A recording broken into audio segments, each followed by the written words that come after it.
Čarobni krumpirići su omiljeni kod najmlađih, ali i starijih neće sigurno gurnuti od sebe. Idealni za neke rođendane, proslave i slično. Za malo love i nešto sitno truda, od 2 krumpira dobijete baš dosta. Skuhajte krumpire u ljuski,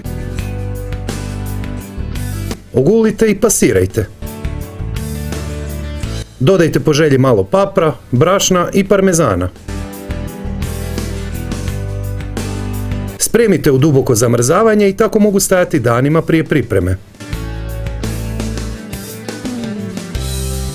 Osim grickalica, ovi krumpirići se mogu poslužiti i uz neku vama omiljenu laganu salatu. Zelena kristal salata, paprika, rajčice, kukuruz, mrkva, ljubičasti luk, Rio Mare tunjevina u maslinovom ulju s limunom i crnim paprom, pa vam ne treba više nikakav dodatak u salati. Za detaljniji video recept ovih čarobnih krumpirića kliknite link na ekranu.